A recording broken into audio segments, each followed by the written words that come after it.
সে স্বৈরাচার বাশার পালিয়েছে। এটা একমাত্র কোরআনের ওসিলায়। সুবহানাল্লাহ। মিশরের দামেস্কের যেটা সিরিয়া মসজিদ, যেখানে হযরত সাইয়্যিদনা ঈসা আলাইহিস সালাতু ওয়াস সালাম অবতরণ করবেন, সেই মসজিদে ওপেন ভাবে মুসল্লিরা নামাজ আদায় করতে পারছেন। সুবহানাল্লাহ। এগুলো হচ্ছে মুসলমানদের জন্য গর্বের বিষয়। মুসলমান মার খাবে, নির্যাতিত হবে, মুসলমানদের উপর বিপদ আসবে, তবে মুসলমান পরাজিত নয়। মুসলমান বীরের জাতি, মুসলমান সব সময় বিজয় লাভই করবেন। সুবহানাল্লাহ। يريدون أن يطفئوا نور الله بأفواههم والله متم نوره ولو كره الكافرون। অমুসলিমেরা, কাফিরেরা, বেদিনেরা চাইবে মুসলমানদেরকে নিচ্ছিন্ন করতে, আল্লাহর এই বাতিকে গলা টিপে হত্যা করতে, নিভিয়ে দিতে, চিরতরে পৃথিবীর মানচিত্র থেকে মুসলমানদের অস্তিত্বকে বিনাশ করার ষড়যন্ত্র তারা করেই যাবে, কিন্তু আল্লাহর ইচ্ছায় ইনশাআল্লাহ তারা সফল হবে না। সুবহানাল্লাহ। আল ইসলামু ইয়ালু ওয়ালা ইউলা।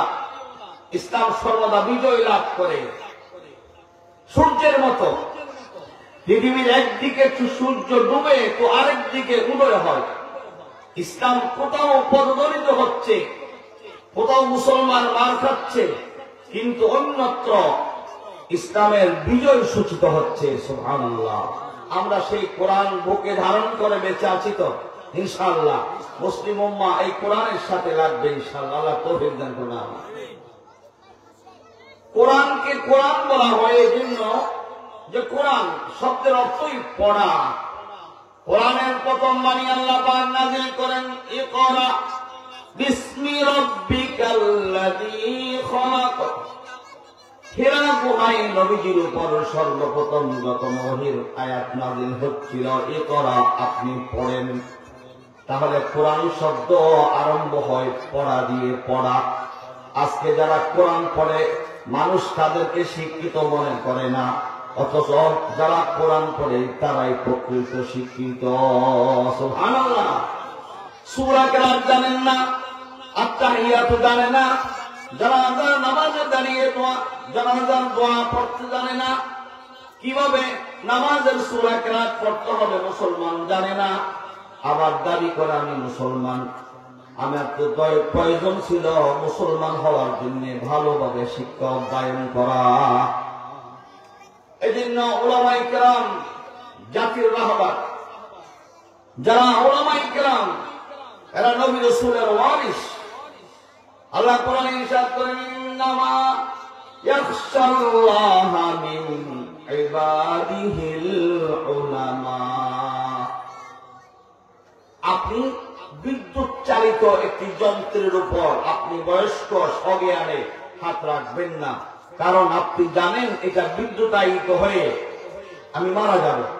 কারণ আপনার ধারণা আছে বিদ্যুতের এই বস্তুটা আমি স্পর্শ করতে গেলে আমার বিপদ ঘটবে, আমার জানা আছে। আর যে জানে না সে হঠাৎ করে হাত দিয়ে বসে বিপদের সম্মুখীন হয়।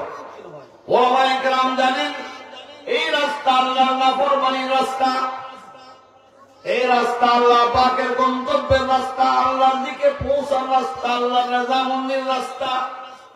ওলামায়ে কেরাম জানেন বিদায় ওলামায়ে কেরাম যেভাবে আল্লাহকে ভয় করেন পৃথিবীর অন্য কেউ সেভাবে আল্লাহকে ভয় করেন না।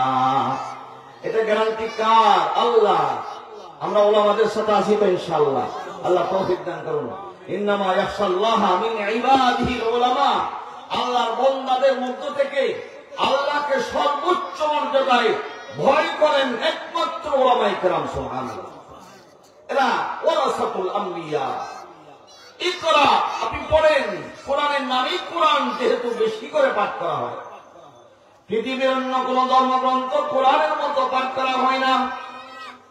ছোট্ট ছোট্ট বাচ্চারা যারা ভালোভাবে পাক না পাক চিনে না, আত্মীয় স্বজন চিনে না, ছোট্ট ছোট্ট বালক, তাদের বোধ হয় নাই, বুঝ ব্যবস্থা হয় নাই, এরা কিন্তু এত সুন্দর করে 30 পারা কালামুল্লাহ শরীফ কণ্ঠস্থ করে ফেলে। কার দান?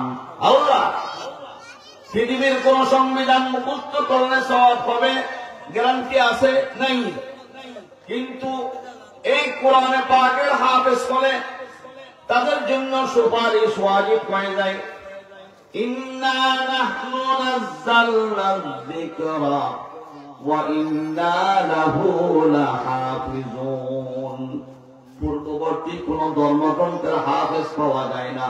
তাওরাতের হাফেজ নেই, ইনজিলের হাফেজ নেই, জবুরের হাফেজ নেই।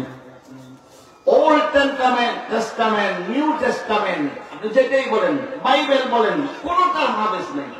কিন্তু 30 পারা কালামুল্লাহ শরীফের এত হাফেজ, 6 মাসে হাফেজ, 1 মাসে হাফেজ। এটা কি কারো বাহু বলে?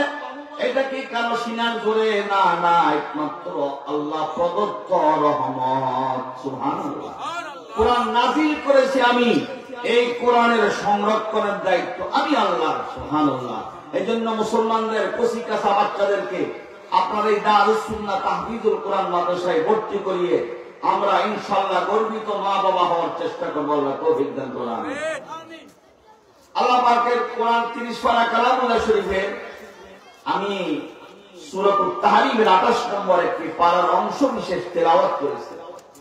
আল্লাহ পাক এই আয়াতে ইরশাদ করেন, ইয়া আইয়ুহাল্লাযীনা আমানু, হে মুমিনগণ, ও আনফুসাকুম ওয়া আহলিকুম নারা, তোমরা তোমাদের নিজেদেরকে এবং পরিবার পরিজনের সদস্যদেরকে জাহান্নামের আগুন থেকে বাঁচাও।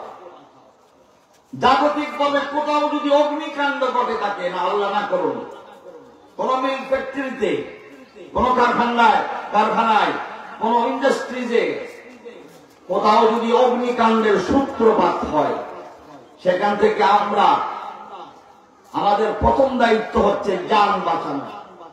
চেক করা হয় কোন তলায়, কোন বিল্ডিং এ, কোন ফ্লোরে কোথাও মানুষ আছে কিনা। দুনিয়ার আগুন থেকে আমরা বাঁচাবার জন্য কোন বিল্ডিং এ অগ্নিকাণ্ড করলে মরিয়া উঠি, চেষ্টা করি, প্রাণপণ চেষ্টা করি যাতে কোনো মানুষকে জীবিত উদ্ধার করা যায়। দুনিয়ার আগুনের গুরুত্ব আমার আছে, আমার বুঝে আসে। আগুন এমন এক বস্তু যেটা লাগলে সবকিছু বশীভূত করে ফেলে, সবকিছু জ্বালিয়ে ছারখার করে দেয় আগুন। আপনাদের আশেপাশে কিছুদিন আগেও তো অগ্নিকাণ্ড ঘটেছে। আমাদেরকে জাহান্নামের আগুন দুনিয়ার আগুনের চাইতে 70 গুণ বেশি তেজস্বী জাহান্নামের আগুন। নারকুম জুজুন মিন সাবিনা জুজুন মিন সাবিনা জুজান।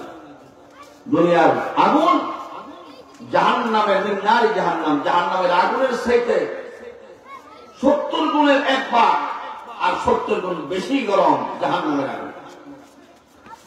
দুনিয়ার আগুন কোথাও লাগলে সর্বপ্রথম দায়িত্ব আমরা মানুষ বাঁচানো, জান সম্পদ, মাল সম্পদ বাঁচানো। আল্লাহ বলেন, ও দুনিয়ার মুমিনরা, মানুষেরা, তোমাদেরকে জাহান্নামের আগুন তাড়া করতেছে, পিছন থেকে দাওয়া করতেছে। আগুনের লেলিহানসিকা তোমাদের পিছনে পিছনে দৌড়াচ্ছে। কিয়ামতের দিন আল্লাহ পাক রব্বুল আলামিন এই সূর্যকে সাগরে নিক্ষেপ করবেন। ওয়াজুমিয়াশ-শামসু ওয়াল কামার, চন্দ্র সূর্য একত্রিত করা হবে, সাগরের মধ্যে নিক্ষেপ করা হবে, সাগরগুলিকে আগুন দিয়ে জ্বালিয়ে দেওয়া হবে। ওয়াইদাল বিহারু সুজ্জিরাত, কোরআন বলতেছে যে সাগরগুলিকে গরম করা হবে, প্রচন্ড গরম। জাহান্নামকে ফেরেশতারা টেনে টেনে হাসরের ময়দানের দিকে নিয়ে আসবেন। চতুর্দিকে আগুন। আল্লাহ পাক বলেন, ও দুনিয়ার মানুষেরা, দুনিয়াতে আগুন লাগলে সন্তানদেরকে বাঁচাও, নিজে বাঁচতে চাও, জাহান্নামের এই আগুন থেকেও নিজেকে বাঁচাতে চেষ্টা করো। সুবহানাল্লাহ। আমরা চেষ্টা করব নিজেদেরকে জাহান্নামের আগুন থেকে বাঁচাতে। জাহান্নামের আগুন থেকে বাঁচতে হলে আমাকে আপনাকে যে কাজটা সর্বপ্রথম করতে হবে যে আমাকে পরিপূর্ণ মুমিন হতে হবে, মুসলমান হতে হবে। আল্লাহ তৌফিক দান করুন। 2 নম্বরে আমি একটা হাদিস শরীফ পাঠ করেছি। এই হাদিসে আল্লাহ রাসূল সাল্লাল্লাহু আলাইহি ওয়াসাল্লাম একটি দায়িত্বের কথা বলেছেন। قال رسول الله صلى الله عليه وسلم من ولد له ولد فليحسن اسمه وأدبه। তোমাদের মধ্যে কারো যদি সন্তান হয় তাহলে সন্তানের কয়েকটি দায়িত্ব তোমার পালন করতে হবে। দারুস সুন্নাহ তাহফিজুল কোরআন মাদ্রাসা এটা হচ্ছে সন্তান সন্ততিকে আদর্শ সন্তান বানানোর জন্য। সুবহানাল্লাহ। শুধুমাত্র মা বাবা বলে চলবে না, মা বাবাকে সন্তানের হক আদায় করতে হবে। পরকালে গিয়ে সন্তানও মা বাবার হক আদায় করবে। আমি যদি সন্তানের হক আদায় করি, সন্তানও আমার হক আদায় করবে। প্রথমত আসি, সন্তান কি মানুষ ইচ্ছে করলে বানাইতে পারে না আল্লাহ দেওয়া লাগে? আল্লাহ দেওয়া। সন্তান দেওয়ার মালিক বাবা, কোন পীর, কোন ওলি না আল্লাহ? আল্লাহ। ওলিদেরকে বানায়ক দিয়েছেন কে? আল্লাহ। কোন বাবার মাজারে গিয়ে যদি আপনি সরাসরি সন্তান চেয়ে বসেন, এটা নাউজুবিল্লাহ আল্লাহর সাথে অংশীদার। সন্তান দেওয়ার মালিক কে? আল্লাহ। হযরত ইব্রাহিম আলাইহিস সালাতু ওয়াস সালাম অনেক বয়স হয়েছে, বৃদ্ধ হয়ে গেছেন। বৃদ্ধ বয়সে সন্তানের কামনা হয়েছে, অন্তরে আল্লাহর দরবারে দোয়া করে, রব্বি হাবলি মিনাস সালিহিন। হে আল্লাহ, আপনি আমাকে সুসন্তান দান করেন। নবী হয়ে সন্তান চায় কার কাছে? আল্লাহর কাছে।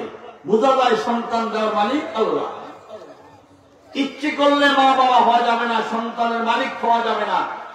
ডাক্তার নিষেধ করছে, অনেকভাবে চলছে, সন্তান হয় নাই। সুবহানাল্লাহ। পার্শ্ববর্তী মসজিদে আযান হচ্ছে। আমার আলোচনাও সংক্ষেপ করে বলবো ইনশাআল্লাহ। বলছিলাম যে সন্তান দেবে কে? আল্লাহ। দম্পতি স্বামী স্ত্রী পুরোটাই ঠিক। ডাক্তার চেক আপ করালেন, বলেন কোনো সমস্যা নেই। অনেক সময় সমস্যা হেতু মান্দ্রাজ গেল, ইন্ডিয়া গেল উচ্চ সন্তান লাভের আশায়, আসলে ভাগ্যে সন্তান ছিল না। সন্তান দেওয়ার মালিক আল্লাহ। ইয়াহাবু লিমান ইয়াশাউ ইনাসান ওয়া ইয়াহাবু লিমান ইয়াশাউ যুকুর আও ইউযাওবিজুহুম যুকরানান ওয়া ইনাসা ওয়া ইয়াজআলু মান ইয়াশাউ আকীমা। সুবহানাল্লাহ। আল্লাহ বলেন ইয়াহাবু লিমান ইয়াশাউ ইনাসা, আমি আল্লাহ যাকে ইচ্ছে করি, আল্লাহ যাকে ইচ্ছে করেন তাকে শুধুমাত্র কন্যা সন্তান দান করেন। আছে কিনা কন্যা সন্তান? আবার কারো আছে ছেলে সন্তান। আদান আদান শিশু বাবা।